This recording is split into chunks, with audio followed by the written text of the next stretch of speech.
So, hi everyone, my name is Vasu and I am a US tax coach and enrolled agent. तो enrolled agent का part one which is individuals उसका एक बहुत important topic है capital gains and losses. और इसके basics को समझना, इसके एसेंस को समझना, इसकी इंट्रोडक्शन को समझना बहुत ज्यादा जरूरी है ताकि हम इसको और इन डिटेल अच्छे से पढ़ पाए। तो ये सेशन इसीलिए ऑर्गेनाइज किया गया ताकि आप इसको अच्छे से समझें। तो कैपिटल गेन्स एंड लॉसेस, इनका टैक्सेशन समझने से पहले हम कुछ इंपॉर्टेंट चीजें डिस्कस कर लेते हैं।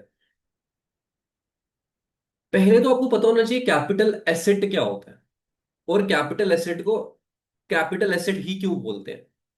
अच्छा, एसेट तो हम सबको पता है, हम फाइनेंस अकाउंटिंग के स्टूडेंट्स हैं, we know that what is asset. ठीक है।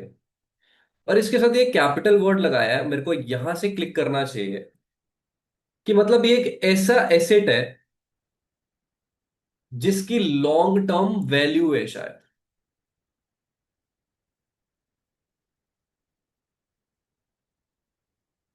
अगर हम आईआरएस की नजरों से समझे, आईआरएस के इंटेंशन समझे, मतलब एक टैक्स पेयर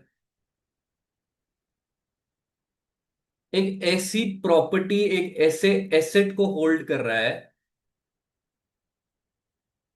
जिसकी वैल्यू है लॉन्ग टर्म में, और इसीलिए इसको कैपिटल एसेट बोला जा रहा है। मतलब ये उसकी एक तरह से बिजनेस में यूज होने वाली रोज तरह की इन्वेंट्री नहीं है। ये इसको डेली बेसिस पे सेल एक्सचेंज में यूज नहीं करता, होल्ड करके रखता है टैक्स पेयर इसको। और जब चाहे उसको डिस्पोज कर सकता है, मतलब अपनी ओनरशिप उस पर खत्म कर सकता है लॉन्ग टर्म बेसिस पे, इसलिए इस एसेट को बोला जाता है कैपिटल एसेट।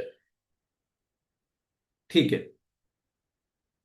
अब कैपिटल एसेट को जब मैं सेल करूंगा, एक्सचेंज करूंगा, मतलब एक तरह से डिस्पोज करूंगा, ठीक है, तो मुझे या तो कैपिटल गेन होगा या तो कैपिटल लॉस होगा, ऑब्वियस सी बात है, राइट। और इसको, इसके कैपिटल गेन लॉस को अलग अलग समझना क्यों जरूरी है, why it is important. The question is why. क्योंकि जो कैपिटल गेन है ना, वो पहली बात तो ऑर्डिनरी गेन से अलग है। और जो आपका कैपिटल गेन है वो दो तरह के गेन्स में डिवाइड होता है। एक है आपका शॉर्ट टर्म और एक है आपका लॉन्ग टर्म। और कैपिटल गेन को समझना इसलिए जरूरी है क्योंकि जो लॉन्ग टर्म कैपिटल गेन है उसका टैक्स रेट आपके ऑर्डिनरी गेन से बहुत अलग है। मतलब फर्क है इनके टैक्स रेट में। तो मतलब ये लोअर रेट पे टैक्स होता है। अगर आपको कैपिटल गेन हुआ है एज अ टैक्स पेयर, तो ये लोअर रेट पे इस पे टैक्सेशन लगा जाएगा। मतलब आपको जो टैक्स पे करना पड़ेगा वो as compare to ordinary gain gain अगर उतना ही होता आपको, तो आपको ज्यादा पे करना पड़ेगा। पॉसिबिलिटी है कि लोअर रेट पे कैपिटल गेन पे टैक्स पे करना पड़ेगा, इसलिए इसको समझना बहुत ज्यादा जरूरी है। तो हम ये मान के चल सकते हैं कि पहला हमें रीजन समझ आ गया कि different tax rates. Short term को भी हम ऐसे रखते हैं, इसको मैं आगे डिस्कस करता हूं। और अगर लॉस होता है, अगर मुझे कैपिटल लॉस होता है, ठीक है, तो वो कैपिटल लॉस कि मुझे कुछ केसेस में $3,000 की डिडक्शन मिल जाती है, जिसको मैं अपने ऑर्डिनरी इनकम से सेट ऑफ कर सकता हूं इस 3,000 को। अब लेट सपोज मुझे 5,000 का कैपिटल लॉस हुआ। अगर रूल्स के हिसाब से मैं एलिजिबल हूंगा, वो हमें पढ़ना पड़ेगा अपने ये के करिकुलम में इन डिटेल इसके बारे में जान के, बट अगर रूल्स के हिसाब से ये कैपिटल लॉस जो है, इसमें से ये मेरे को पूरा कैपिटल लॉस नहीं माना जाएगा, इसमें से 3,000 आप ऑर्डिनरी इनकम से डिडक्ट कर पाएंगे, ये एक रूल है। और जो बचा हुआ 2,000 है उसको आप कैरी फॉरवर्ड कर लेंगे एज पर द रूल्स। अब ऑर्डिनरी इनकम से डिडक्ट होना क्या, ये आपके लिए फायदेमंद है? Yes, this is a benefit for you. आप इसको सोच के देखिए। ऑर्डिनरी इनकम से कैपिटल लॉस को कम करना is a benefit for tax payer. क्यों?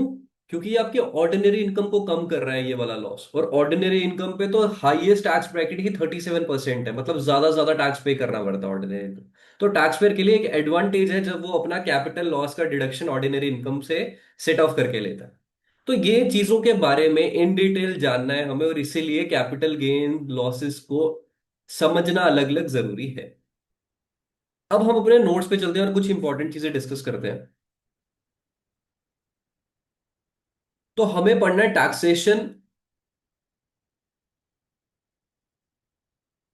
Taxation of capital gains and losses. पहले तो वाई है जिसका आंसर मैं कर चुका हूं। Capital gains and losses must be separated from other types of gains and losses for two reasons.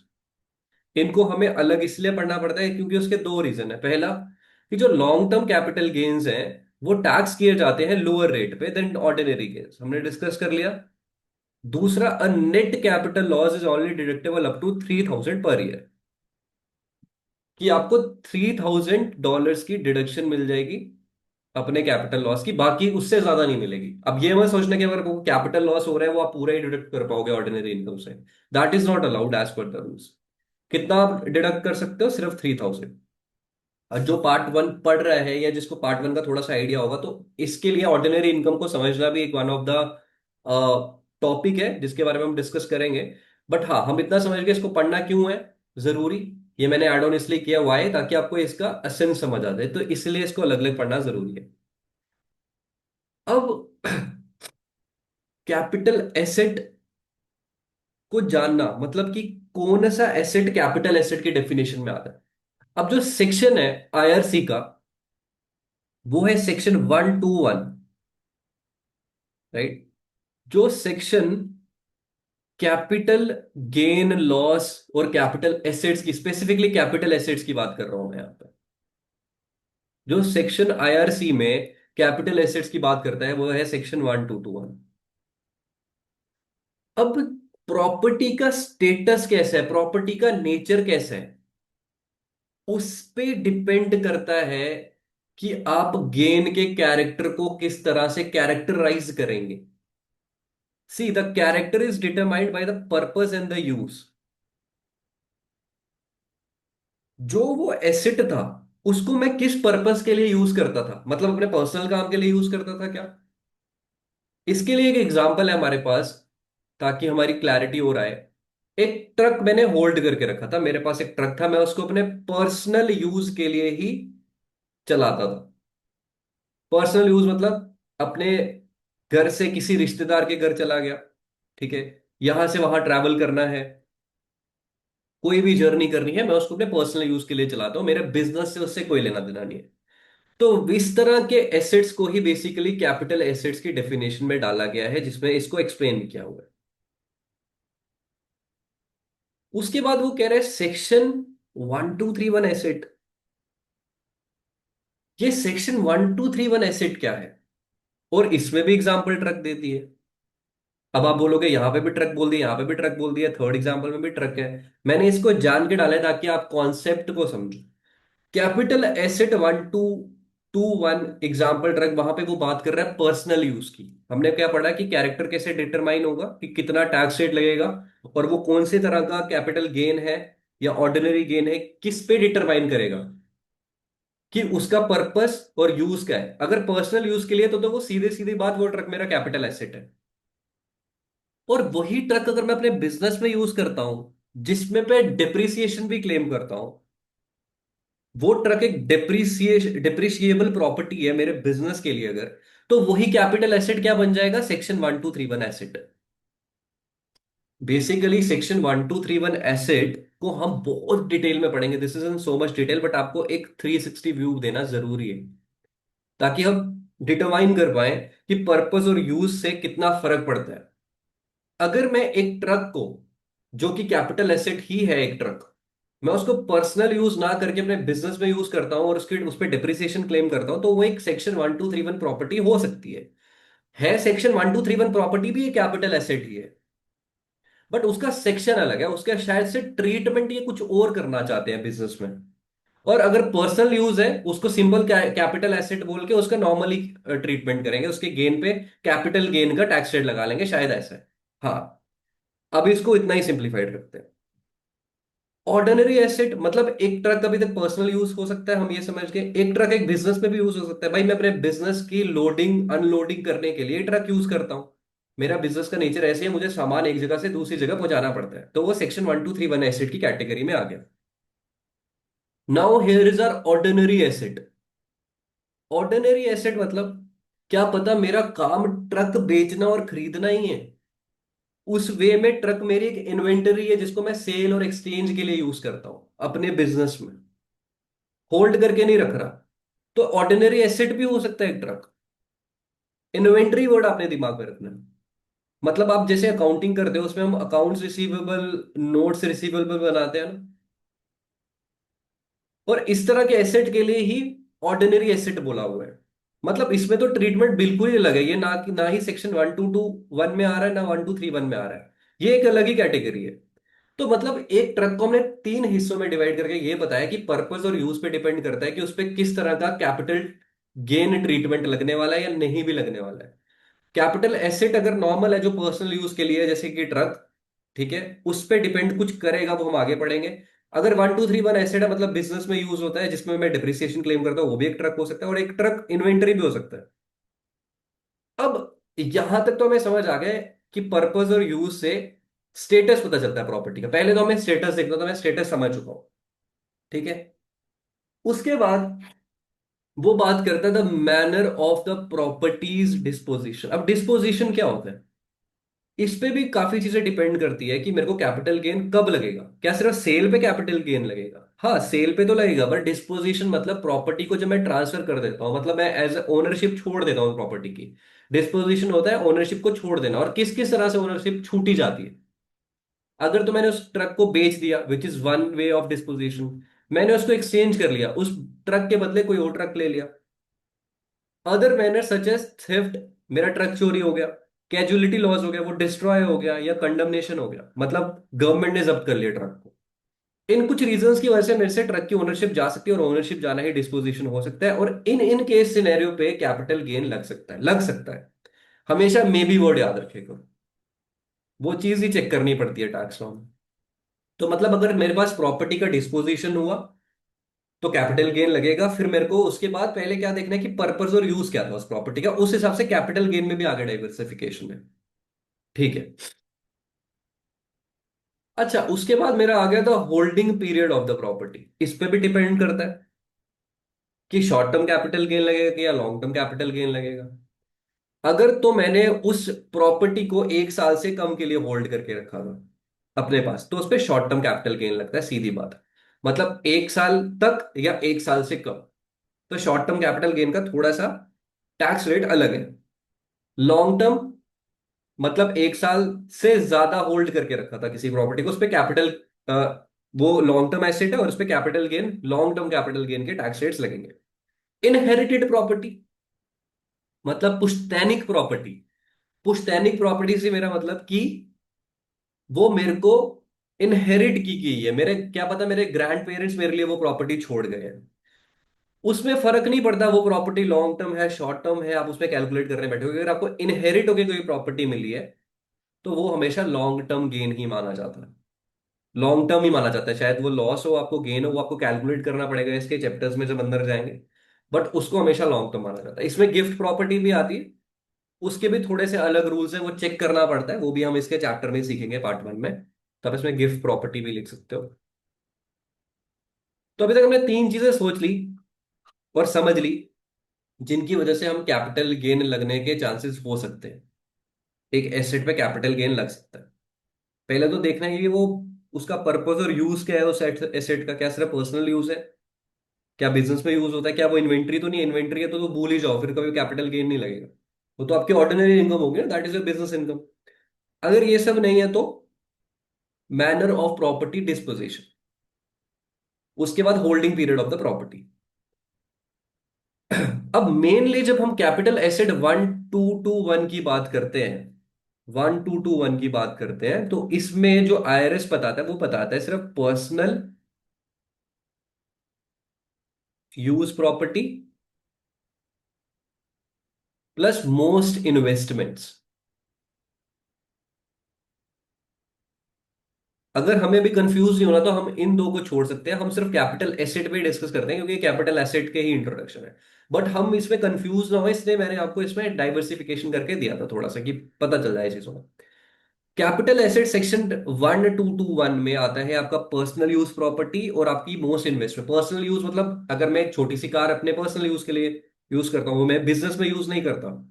और मोस्ट इन्वेस्टमेंट्स में आप लगा लो स्टॉक्स बॉन्ड्स जो भी आपकी इन्वेस्टमेंट्स है, अगर आप उनको भी होल्ड करते हो अपनी इन्वेस्टमेंट्स को, उस पर भी कैपिटल गेन ट्रीटमेंट दिया जाता है। पर्सनल यूज के लिए भाई मैंने होल्ड करके रखे हैं शेयर्स एक एक्स वाई जी कंपनी के। ठीक है, आगे चलते हैं।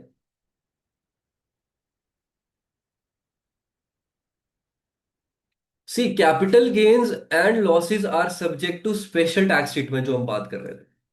ठीक है, अब चार पॉसिबिलिटीज हैं कि अगर कोई अपना कैपिटल एसेट को डिस्पोज करता है तो उस पर किस किस तरह का कैपिटल गेन ट्रीटमेंट लगाया जा सकता है, टैक्स ट्रीटमेंट। अगर तो उसने एक साल के लिए कम से होल्ड करके रखी थी, मतलब शॉर्ट टर्म कैपिटल गेन हुआ, तो वो ऑर्डिनरी इनकम टैक्स रेट पे ही उस पर टैक्स लगाया जाएगा। मतलब जो आपका ऑर्डिनरी टैक्स ब्रैकेट होगी ना, अगर आपको शॉर्ट टर्म कैपिटल गेन होगा तो आपके ऑर्डिनरी इनकम टैक्स रेट पे ही रेट लगाया जाएगा। इट डज नॉट मैटर कि आपका क्या नया कैपिटल गेन रेट है। अगर आपको शॉर्ट टर्म कैपिटल गेन हुआ है और आपका जो नॉर्मल टैक्स स्लैब में आपका मार्जिनल रेट 12% है, तो आप पे उतना ही लगाया जाएगा शॉर्ट टर्म कैपिटल गेन पे भी। और शॉर्ट टर्म कैपिटल लॉस मतलब अगर आपको लॉस हुआ है कोई प्रॉपर्टी सेल करने में जिसको आप 1 ईयर से कम के लिए होल्ड करके रखते थे। Short long term capital gain हो सकता है एक मेरे को एसेट बेचने मतलब 1 साल से ज्यादा के लिए होल्ड करके रखी, और may qualify for reduce tax rate जैसे 0, 15 और 20। तो मुझे यहां से ये समझ आया कि लॉन्ग टर्म कैपिटल गेन अगर होगा तो टैक्स रेट्स अलग है, शॉर्ट टर्म कैपिटल गेन होगा तो वही ऑर्डिनरी इनकम वाले ही टैक्स रेट्स है। और तीन हिस्सों में डिवाइड किया है, या तो 0 लगेगा या तो 15 लगेगा या तो 20 लगेगा। मतलब जीरो भी है, मतलब आप कैपिटल गेन होके बच भी सकते हो। आप पे बिल्कुल आप टैक्स फ्री हो जाएगी आपकी वो गेन, आपकी वो इनकम पॉसिबिलिटी है, आगे पढ़ेंगे। उसके बाद long term capital loss. Long term capital loss मतलब अगर आपको कोई भी लॉन्ग टर्म प्रॉपर्टी को सेल करने पे या डिस्पोज करने में एक्सचेंज करने में लॉस हुआ है जिसको आपने होल्ड करके रखा था 1 ईयर तक। अब इसको थोड़ा इन डिटेल पढ़ेंगे। अभी मैं क्लासिफिकेशन लेके आया हूं ताकि आपको थोड़ा सा और क्लैरिटी आए। सी अगर आपको शॉर्ट टर्म गेन होता है, मतलब हमने 1 साल से कम के लिए प्रॉपर्टी करके रखी थी, तो ऑर्डिनरी इनकम पे ही होगा टैक्स। अप टू, ये अप टू है, मैक्सिमम टैक्स रेट मतलब अप टू 37%, क्योंकि जो हमारी टैक्स ब्रैकेट है उसका हाईएस्ट रेट इंडिविजुअल्स के लिए कितना है, 37। और याद रहे कि हम इंडिविजुअल्स के लिए पढ़ रहे हैं रूल्स, कॉर्पोरेशन के लिए अलग है कैपिटल गेन्स के लिए, क्योंकि हम पार्ट 1 का ये बेसिक लेक्चर पढ़ रहे हैं तो इसलिए इंडिविजुअल्स के लिए। तो 37% तक जा सकता है अगर आपको शॉर्ट टर्म कैपिटल गेन होता है। डिपेंड करता है कि आपकी टैक्सेबल इनकम कितनी है, कितने वेल्दी टैक्स पेयर हो आप। अगर आप 37 के ब्रैकेट में फॉल करते हो और आपको कहीं पे शॉर्ट टर्म गेन होता है किसी भी प्रॉपर्टी को सेल करने में, एक्सचेंज करने में, डिस्पोज करने में, तो आपका 37% तक टैक्स रेट हो सकता है। उसके बाद आगे कलेक्टेबल्स। मतलब कलेक्टेबल्स हो गए जैसे आर्ट और आर्ट क्राफ्ट की चीजें, पेंटिंग्स। ठीक है, क्राफ्ट वाली जो चीजें होती हैं ये इनको भी कैपिटल एसेट की डेफिनेशन में डाला गया है। दो हम अभी सारी कैपिटल एसेट को पूरा इन डिटेल नहीं पढ़ रहे क्योंकि ये बिल्कुल बेसिक क्लास है, बस एक ओवरव्यू लेने के लिए। लॉन्ग टर्म गेन्स फ्रॉम, अगर आपको कलेक्टेबल से होता है तो उनका उन्होंने 28% रख दिया है। तो मतलब मेरे को एक चीज समझ आ गया कि 28%, अभी तक मैं कितना पढ़ चुका हूँ, 0%, 15% एंड 20%। और 28% सिर्फ कलेक्टेबल्स के लिए उन्होंने दिया। अगर कलेक्टेबल्स को सेल किया और लॉन्ग टर्म गेन हुआ है तो कितना हो गया, 28%। अभी अनरिकैप्चर्ड के लिए मैं, इसको हमने इन डिटेल पढ़ना है, which will be covered in our class. अगर हम हमारी क्लासेस ज्वाइन करते हो तो डेफिनेटली इसके 4 से 5 टॉपिक्स हैं इसी यूनिट पे, तो ये हम बिल्कुल डिस्कस करेंगे। बट इसके इसको भी थोड़ी देर के लिए हम रख लेते हैं, बट इतना समझ लेते हैं कि अगर अनकैप्चर्ड सेक्शन 1250 का गेन है तो depreciable real property use in traded business उस पर 25% तक लगाया जा सकता है, लगाया जा सकता है। तो हमें कैपिटल गेन्स के कुछ रेट समझ आ रहे हैं। इसको अभी हम अलग टॉपिक पे कवर करेंगे क्योंकि इसको इन डिटेल कवर करना पड़ेगा, ऐसे आपको इस पे कंफ्यूजन हो सकता है। उसके बाद हम ये पढ़ लेते हैं अभी, all other long term capital gains. Typically long term capital gain जैसे स्टॉक्स, म्यूचुअल फंड्स एक्सेट्रा, इन पे कितना है? 20%, 15% और 0%। अभी तक हम एक तरह से आप लगा लो कि हम पर्सनल यूज एसेट्स और मोस्ट इन्वेस्टमेंट जो हमने बताया था सेक्शन 1221 के लिए पढ़ रहे हैं चीज। उसके बाद अब ये किस पे डिपेंड करता है कि 0% लगेगा, 15% लगेगा और 20% लगेगा? वो करता है आपकी थ्रेशोल्ड पे डिपेंड। अगर आप मैरिड फाइलिंग ज्वाइंटली स्टेटस लेते हो, सिंगल लेते हो, मैरिड फाइलिंग सेपरेट लेते हो, head of the house hold लेते हो, तो ये लिमिट्स। अगर आपकी टैक्सेबल इनकम इन इनसे कम है डिपेंडिंग अपॉन योर स्टेटस, तो मेरे पे 0% टैक्स रेट लगेगा। ठीक है। और 15% कब लगेगा? All others not in 0 and 20%। मतलब कि अगर इससे ज्यादा है और एक सर्टन थ्रेश होल्ड से कम है, जो कि हमने यहां पे दिया हुआ है, अब ये और आपके पास लिमिट्स आ गई। हम ऊपर देख सकते हैं, ये सिंगल की है, ये married filing separately head of the house hold, और ये आपकी मैरिड फाइलिंग ज्वाइंटली की है। अगर आपका कम है इससे कम है और इनसे ज्यादा है, तो 15% रेट। और अगर इसको भी एक्सीड कर गई आपकी taxable income depending upon your status, तो 20% रेट किस पे? लॉन्ग टर्म कैपिटल गेन पे। अभी हमें इतना ही जानना है। हमें इतना जान लिया, अब हम इसको और इन डिटेल जो हम ऊपर पढ़ रहे थे सेक्शन 1250, 1231, उसको हम समझ जाएंगे अगर हमने कैपिटल गेन के एसेंस को जान लिया। तो ये बेसिक क्लास थी कैपिटल गेन की, जिसमें हमें थोड़ी सी क्लैरिटी आई होगी चीजों को लेके। Will meet you in the next session. अगर अभी लाइव क्लासेस चल रही है, अगर आप वासु या टैक्स अकेडमी को ज्वाइन करना चाहते हैं, तो आप डेफिनेटली हमारी टीम को कांटेक्ट कर सकते हैं। Will be happy to assist you. Thank you so much.